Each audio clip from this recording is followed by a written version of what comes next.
Good afternoon. Welcome to Discoverability in the Digital Age. My name is M Somerville. My co-presenter is Kristin Antelman. We'll be discussing transferable organizational approaches to preparing for innovation and, more specifically, implementation of web-scale discovery services in contemporary organizations.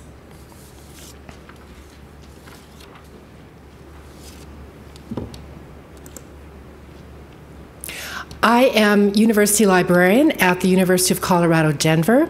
Kristin is the Associate Director for the Digital Library at Northern Carolina State University. We will be comparing and contrasting our two institutional approaches, and then we will be concluding with common elements for organizational transformation.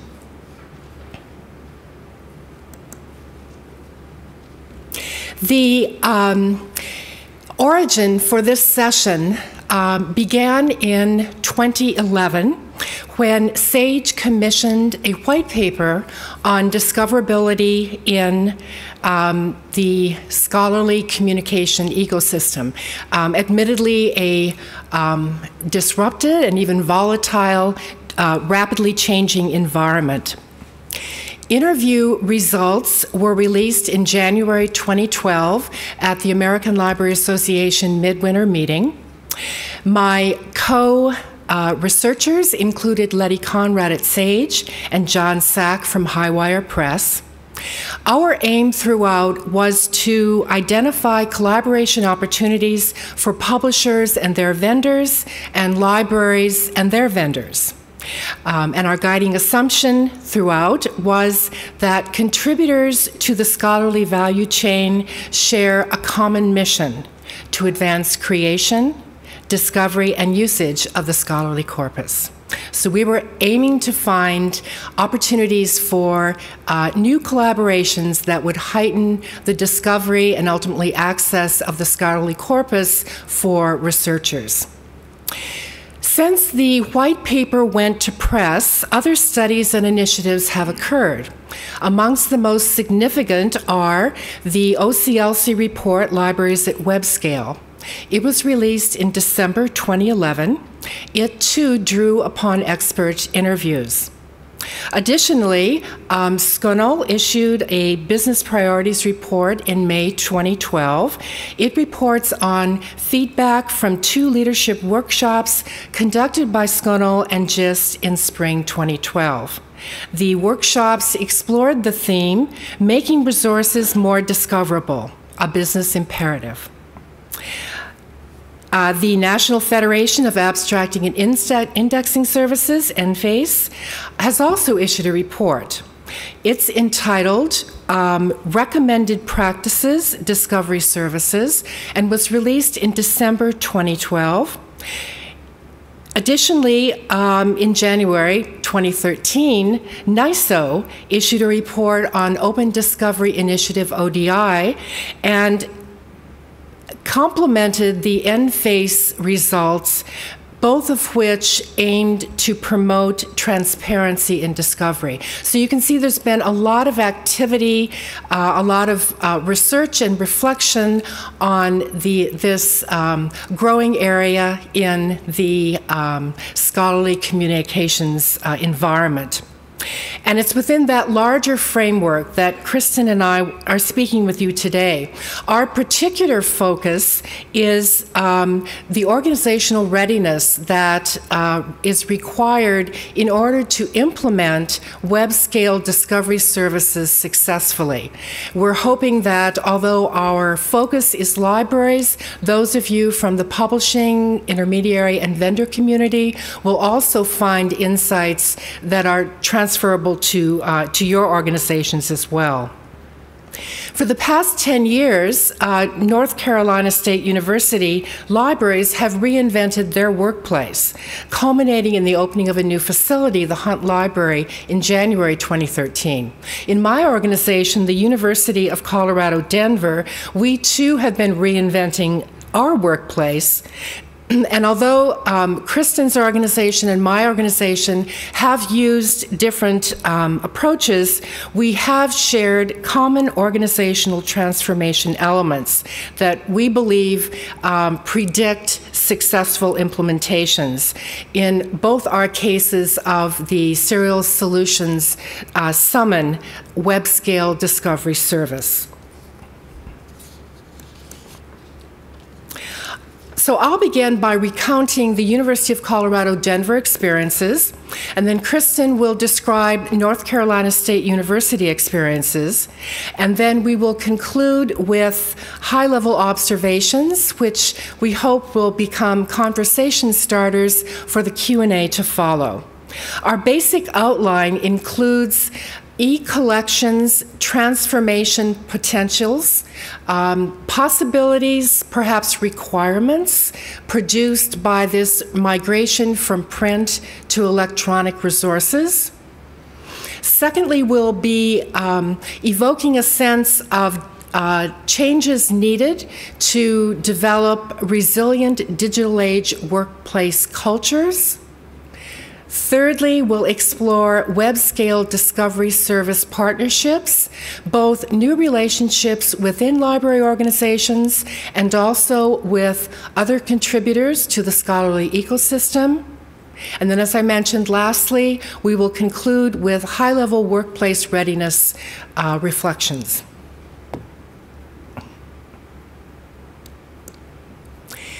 When I commenced my service as university librarian and library director in July of 2008, my first act was to commission R2 Consulting to study technical services.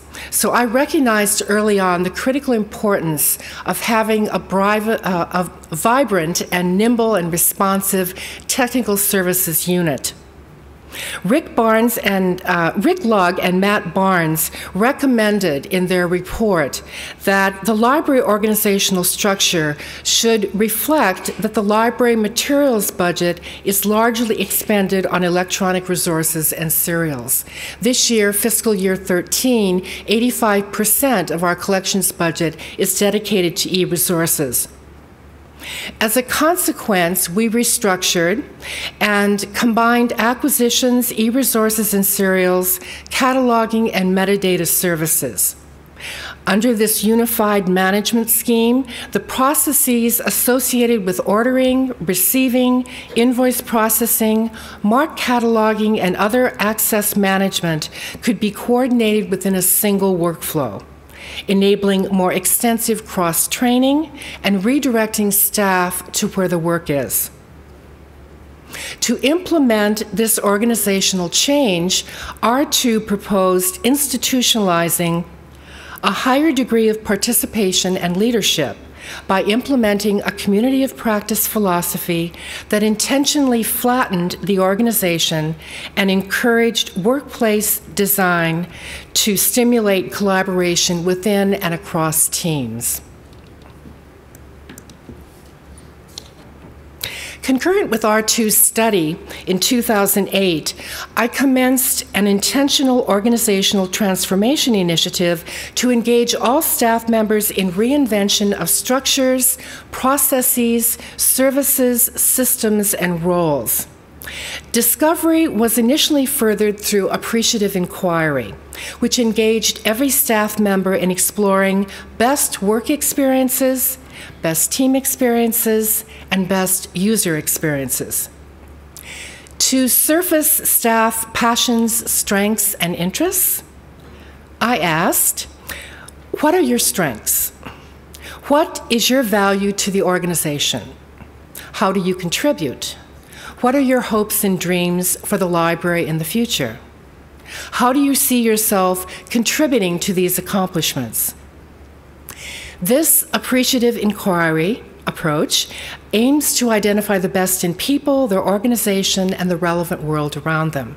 And it informed renegotiation of many assignments based on individuals' aspirations and abilities.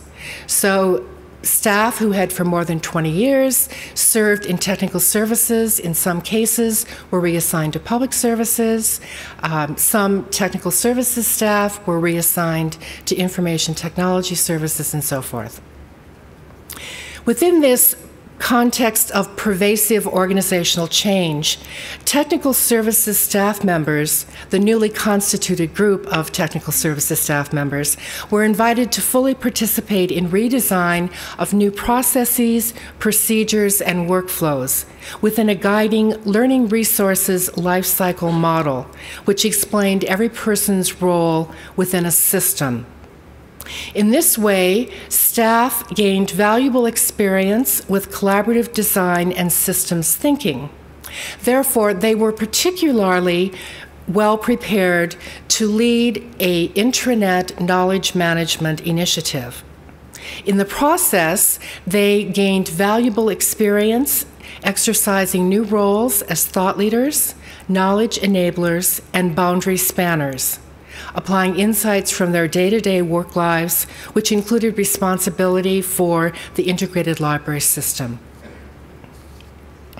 Then, within this evolving workplace culture, I introduced shared leadership to catalyze the shift from performing traditional roles as mediators of a print-focused, highly controlled environment to become active collaborators in an e-resources-rich, dynamically changing scholarly communications ecosystem. With this shared leadership approach, group leadership is not determined by one's position of authority, but rather by an individual's capacity to influence peers and by the needs of the team at any moment. Informed decision-making was enabled by our collaboratively designed communication and planning system, including our intranet, which catalyzed and enabled teamwork among formerly estranged colleagues. This purposeful reinvention of the workplace served to create a learning organization. This required transforming the culture. And by culture, I refer to a set of values and beliefs that members of an organization share, as well as implicit, taken-for-granted belief systems. In the case of the University of Colorado Library workplace culture, amongst the new values were these: the notion of taking initiative and of working together. New beliefs included leading from wherever you are in the organization and making decisions at the lowest appropriate level. These aspects, these new aspects of organizational culture, ensured successful implementation in 2011 of a web-scale discovery service. Drawing upon extensive experience with information sharing, systems design, and shared leadership, technical services staff quite naturally assumed leadership for selection, procurement, installation, and customization of a discovery service. The project followed an unsuccessful implementation of a discovery service that largely failed because the decision-making, including implementation, was resident in a single individual. Because the project was siloed, it never gained necessary support from the information services, public services, or technical services staff members, and therefore was never adopted. So, building on lessons learned from that failed effort, in October 2010, the library's shared leadership team issued a charge to the Resource Discovery Task Force. The charge was to define, assess, and recommend how to implement the best possible library resource discovery experience for patrons, given existing staffing and budget constraints. 3 of 5 of the task force members were technical services librarians. The remaining members were recruited from information technology and public services to ensure that those perspectives were represented. And in addition, to ensure organization-wide learning throughout the process, meeting minutes and other documents were routinely posted on the library's new intranet. For 4 months, the literature was reviewed. At that point, there was a paucity of literature for what was at that time called resource discovery. Based on the insights from that scarce literature and enhanced by members' earlier systems design efforts to reinvent their own department infrastructure, systems workflow, a weighted decision matrix was developed to evaluate web-scale discovery solutions. Concurrently, a usability study was designed employing an outside expert for further evaluating discovery vendor products. Then, the big 5 vendors were invited to present demonstrations. And following that, based on weighted decision matrix results, 3 products were selected for usability testing. Moray software was used to capture voice-out-loud observations on decision-making among faculty and student users during practice sessions. These sessions were then shared with all interested library staff, and their comments were collected previous to making final analysis and recommendation decisions. In April of 2011, task force members unanimously agreed that Serial's Solutions Summon was the best choice, and they provided evidence-based reasons, which included that Serial Solutions offers the greatest quantity and quality of purchased and open-source journal metadata. They also referenced the usability studies, which demonstrated that students and faculty could locate and retrieve full-text content more simply and swiftly than the current discovery solution. They considered library staff ratings. Library staff, out of a 10-point scale, awarded Summon 8.04, which was very good. In addition, they recognized that Serial Solutions used the same knowledge base for Summon and the other products that we depend on, including our Open URL Resolver 360 linker, and felt that it would reduce technical services workflow as well as improve recall and precision for full-text materials. And finally, technical services staff noted that they had consistently enjoyed very high-quality customer services and were impressed and confident that this high-quality service and specifically troubleshooting ability would continue. So, following procurement, a second committee was charged with the actual implementation of the product. At that point, Summon was considered the place to go for full text. The group relied on Summon's matching and merging features, which created master records by combining metadata for articles, ebooks, and other formats. They depended on the system to employed MARC records, abstracting and indexing metadata, and so forth to create a robust index for all of the library holdings, whether owned or in any way curated. In keeping with the library's inclusive learning philosophy, frequent communication updates were sent to all library staff, including information about progress as milestones were reached and insights emerged on the discovery service. The technical services staff continued to maintain a strong presence in this implementation group and in fact continued to refine their skills as thought leaders and knowledge enablers. After this several-month process, an internal soft launch occurred in November 2011. A beta launch occurred in March 2012, and a homepage launch occurred in August 2012. You'll note an extensive timeline for implementation, approaching 2 years in length. You'll find quite a contrast to the University of Colorado Denver experience with that of North Carolina State University, I think. But what we achieved during that extended process was engaging all interested staff in the implementation and in learning about web-scale discovery services and in identifying potential roles in which they could contribute to its enrichment.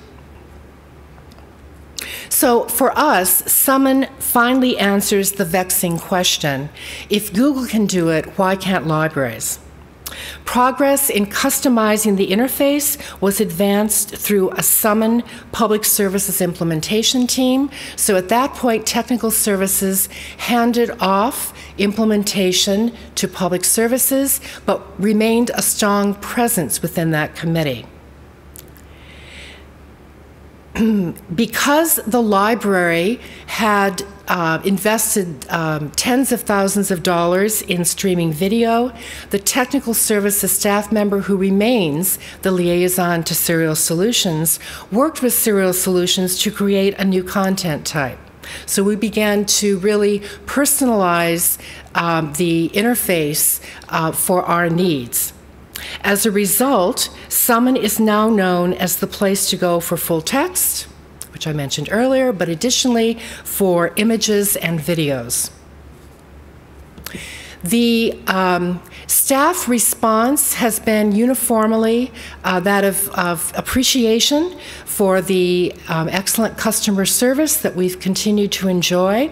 As one staff member stated, they just do it if it has greater appeal and promotes the service wisely.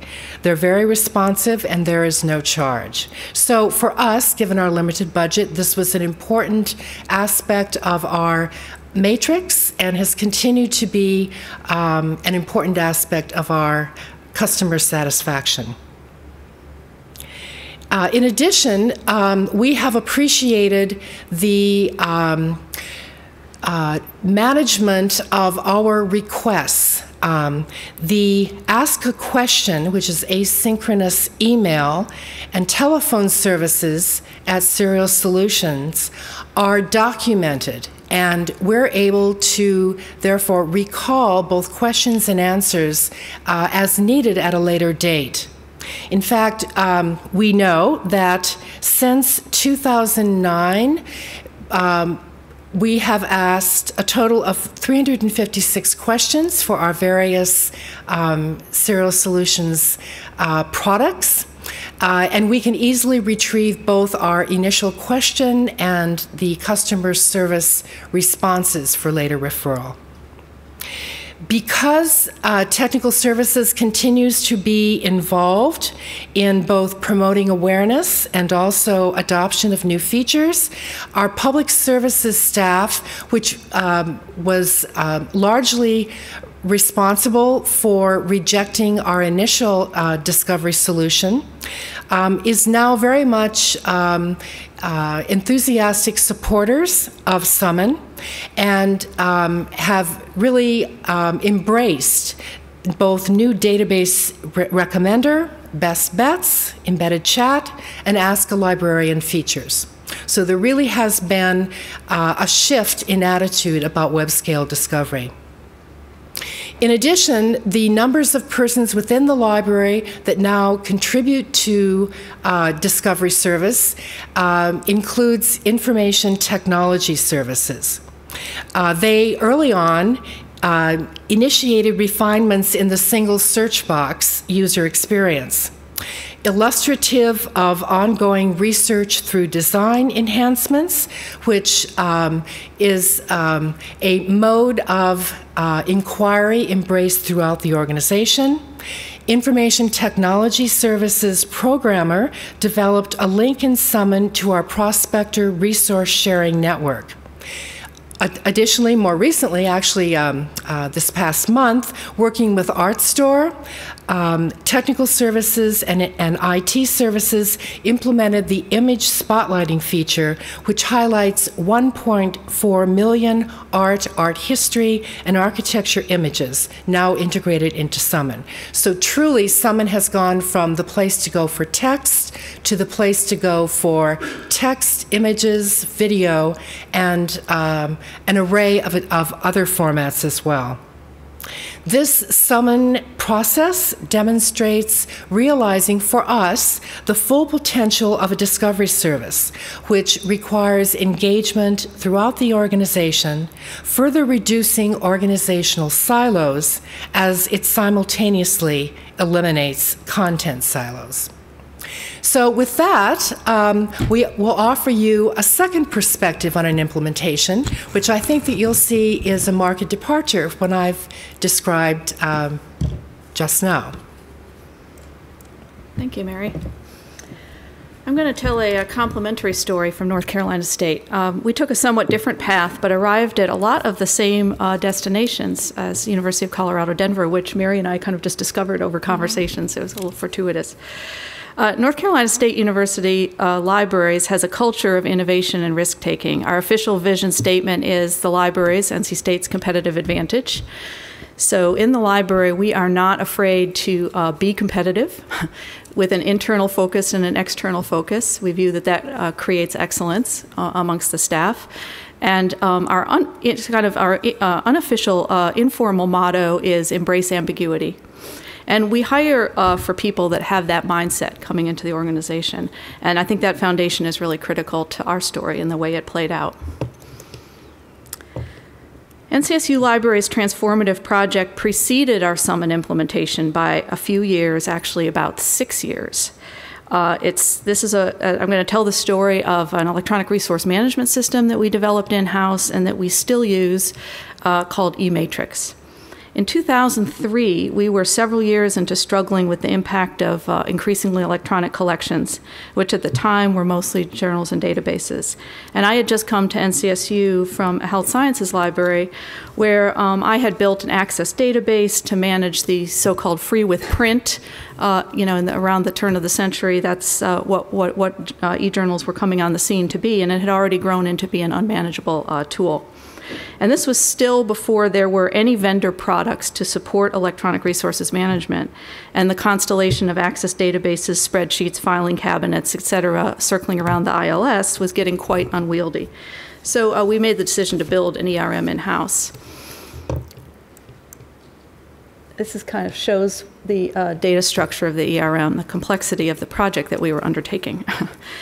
While Summon supports the discovery of electronic collections, and ERM supports effective management of those collections. So these projects really are quite related.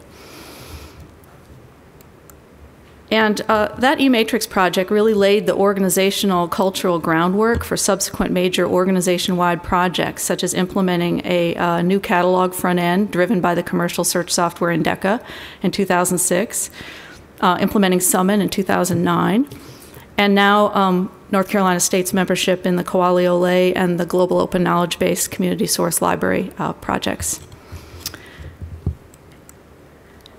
It also laid the groundwork for a recent reorganization and re-envisioning of technical services that has fundamentally realigned the organization around supporting predominantly electronic collections going forward. So what are some of the specific transformational effects related to the Emai project? This project brought our culture of risk-taking and collaboration to technical services. Previously, we had been known for that mainly in the digital library and technology areas. And it showed that technical services did not have to follow a traditional path, that they could really chart for themselves a custom path. And that's more than the freedom and confidence to embrace a combination of both vendor and homegrown products. It's a mindset that they bring really to each project that they're involved in. It brought together stakeholders from across the organization to engage with the question of what it meant to manage the electronic collection. It prompted the creation of new feedback loops across departments. And as we look at some of these outcomes, those of you who are familiar with technical services in libraries or people who do that type of work in other types of organizations, we'll see that these characteristics are not the predominant culture. In fact, I think they significantly challenge the predominant culture of that type of work. So some specific outcomes that had lasting impacts. Whoops, I want to stay on this slide for a moment. That project over the years developed technical services librarians' leadership skills, and it also developed liaison roles in technical services that later emerged as the current e-resource librarian positions. And I'm going to talk about the reorg that we did just in the last year in a bit.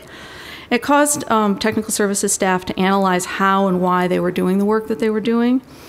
It forced technical services librarians to think about problems like systems librarians. And I come from a systems background, so I view this as a positive thing. I think it really caused them to be able to analyze systematically workflows using business process modeling techniques. And they also analyzed all the data that they work with throughout the life cycle of electronic resources and all the relationships among that data. And they learned how to talk to programmers to get the functionality that they needed. Now I'm going to just step back to this just 1 second. This is what I mean by analyzing the data and the relationships. That it was the knowledge tapped by the technical services librarians that was developed into the IT, that was transferred to the IT staff in order to be able to develop this complex data, this relational model. The IT staff couldn't have invented this. So this knowledge was really, they had to really be able to speak that language, or else they would not have been able to achieve this outcome. And the project demonstrated that technical services can move at a very fast pace. It established that the acquisitions librarian mindset, which is a get-it-done attitude, practical approach, it established that as our dominant culture in technical services, with the cataloging culture, which is really neither of those things, kind of decreasing proportionately in influence. And that might be slightly controversial, but I will defend that position. So when we finally implemented Summon in late 2009, and Mary's right, our process was a little bit different. I think we decided to buy it in September or October and brought it up by the end of December. So it's about a 3 months. Sometimes we do that. In fact, we usually take that path. When we implemented the Summon project 6 years after Trics, it turns out that we needed the strength of our culture to manage forces that were specific to that particular project that threatened to derail us, that really threatened to leave us with a failed discovery project. So what happened? We did not do a comparative product assessment because at the time that that Summon came on the market, it was the only solution that met the requirements that we had, which was that you need to be able to search the metadata without authentication first, and that it has to have good APIs for us to do integration. It was the only product that had those two things. So we just bought it, and we were very happy to see something like that appear on the market. It obviously also had a compelling message that resonated with students, Google-like single search, and true to our culture, our senior management supported early adoption of the product. We very quickly came up with the money for it, bought it, and implemented. But then, where we started to go astray is senior management, including people at my level, which is associate director level, began to engage a little bit too deeply with the specifics of the implementation strategy. For example, what would be in the index and how Summon would relate to our existing search tools.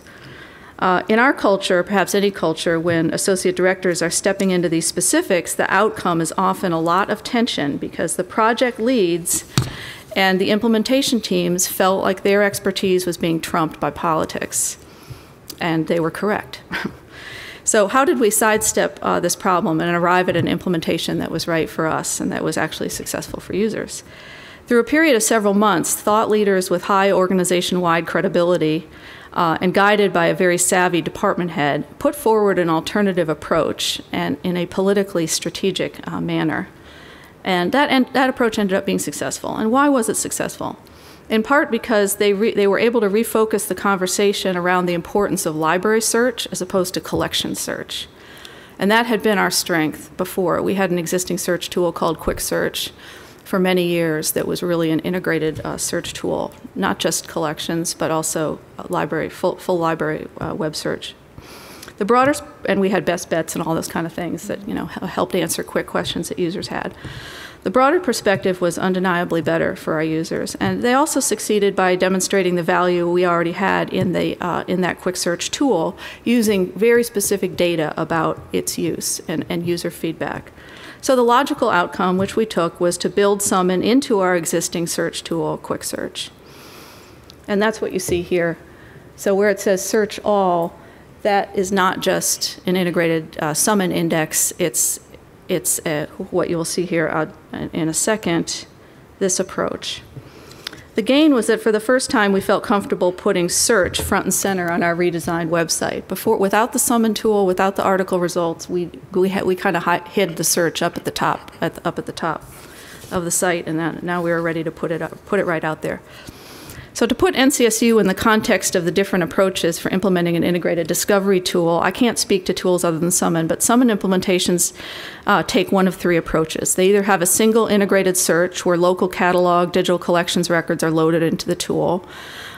They do side-by-side, where you would have the catalog results on one side and where books on the left, basically, and articles on the right, driven by Summon.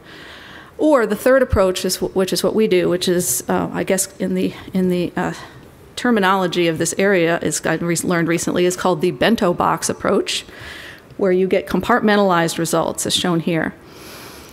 This was an organic evolution from Quick Search, because the search tool that we had before Summon had all of these things except not that articles block.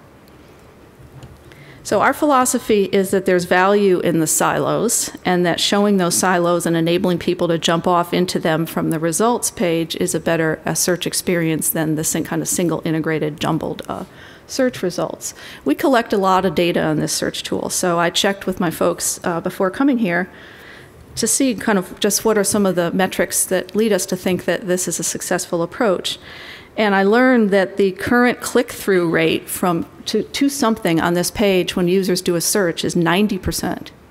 So 9 out of 10 users find something that they would like to click on and explore further on this page. That's pretty good.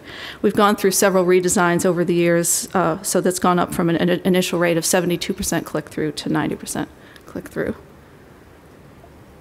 And you can see that it just gives a taste of the articles in Summon, because there's many more results, and many people may be clicking through to the actual Summon tool or to the catalog. We differ from Mary's institution in that our Summon implementation was led by public services staff, with digital library and IT staff doing the technical integration. So relatively light intervention from technical services staff. They're involved mostly in the knowledge base. We'd had to do a knowledge base migration from SFX to 360 as part of this project. And now they describe the Summon as just another database. So quite different. I agree with Mary that it's really critical to leverage these organizational gains to further partnerships with vendors and other libraries that extend beyond your own organization. And we feel that we're highly successful in our partnerships now with the Koali Ole and the GoKB projects due to our organizational readiness through all of the projects that I talked about today, but especially the eMatrix project. So finally, just a quick detail on the reorganization that I alluded to. We now have a single technical services department called Acquisitions and Discovery, which consists of 3 units, which is books, serials, and data projects and partnerships.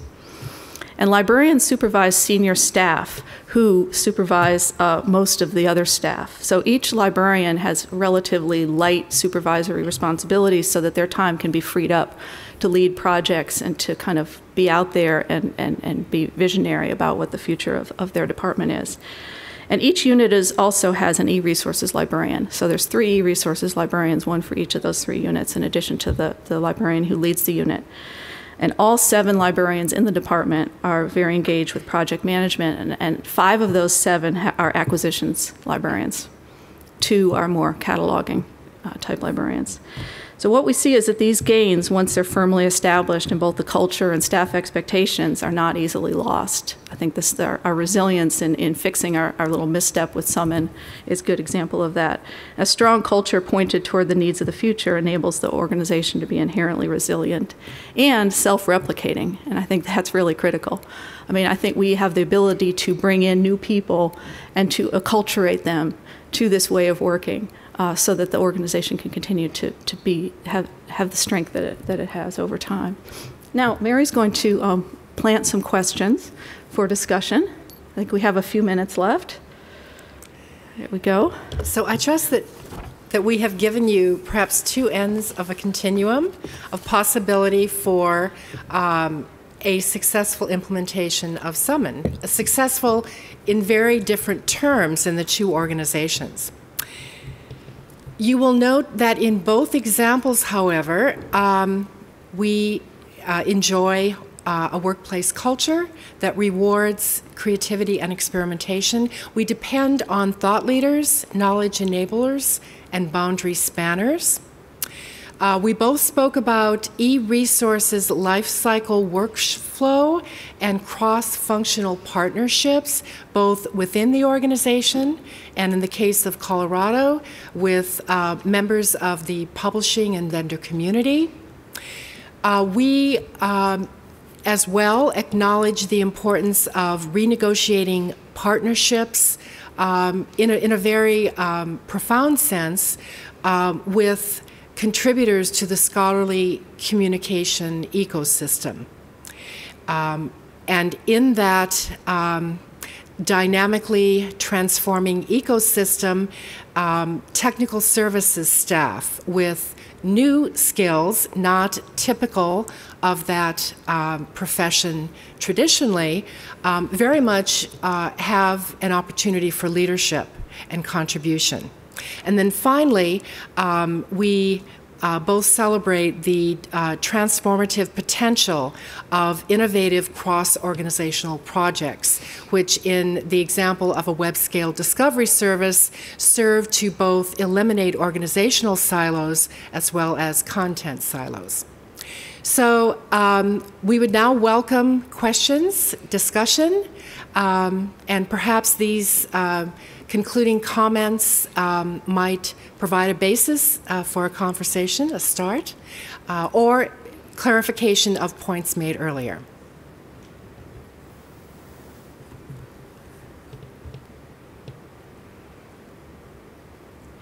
Just raise your hand and speak up. No need to request a mic, I think. Mm-hmm. Hopefully we can hear. Anybody have any comments, questions? Yes.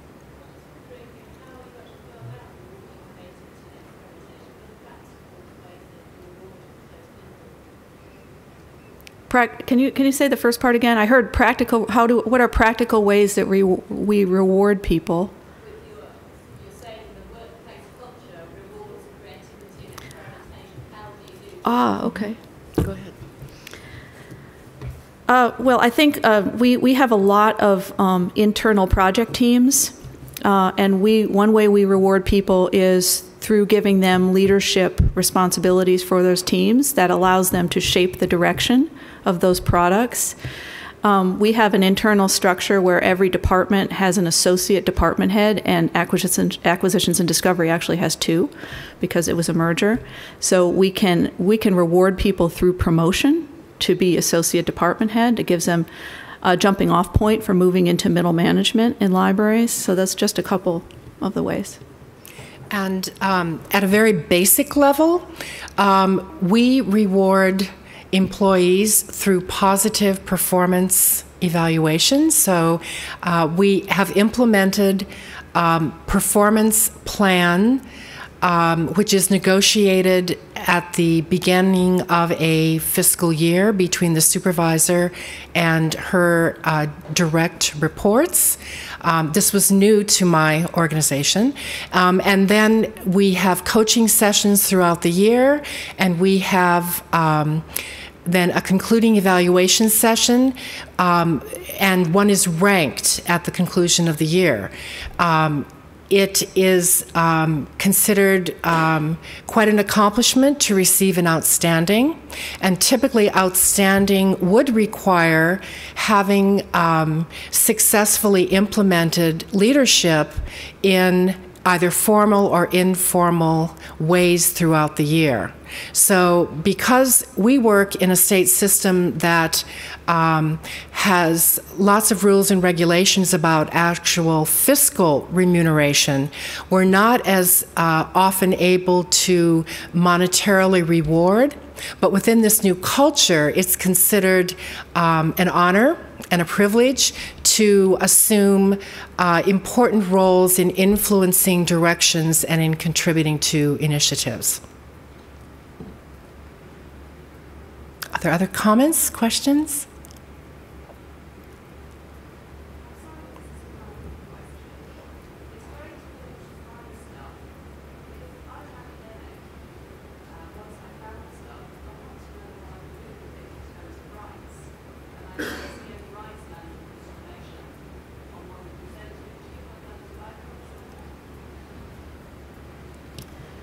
I don't think so. Rights management? Yeah, what readers would be able to do with the articles, is that right? Like what license they might be published under?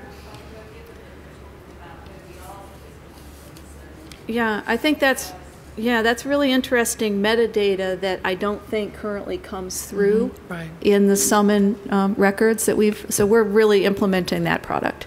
So I think that would be a good question for the producers of products like that, is how are they are they tracking, they would have to get it from publishers, and I don't even know if publishers are able to kind of promote out that type of rights information easily to discovery platforms. I mean, it's a good question, because I'm sure you're right that right. Yes, content management and rights management aren't yet integrated. Yes, yes. Mm-hmm.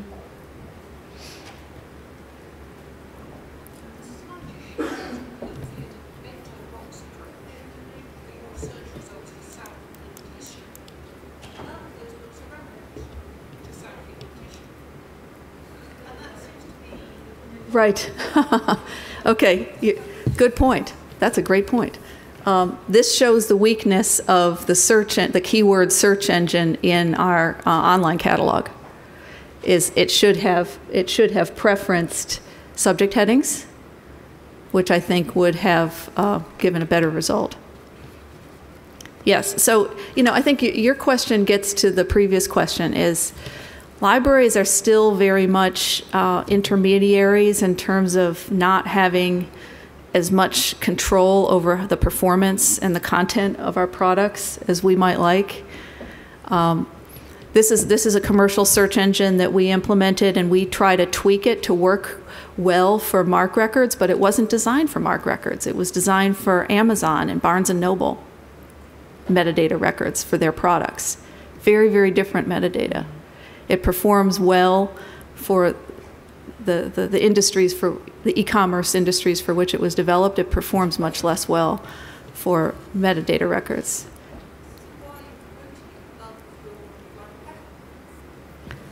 It is the library catalog. It's just an API against the library catalog. If you search that in that exact same way in the library catalog, you'd get those exact same first results. Yeah, I'm sorry. Yes, and the same with summon. That's articles there. It's the same results you would get if you were in the native tool. It's just pulling it together in this. Shall we conclude? Thank you very much for your attention. Thank you.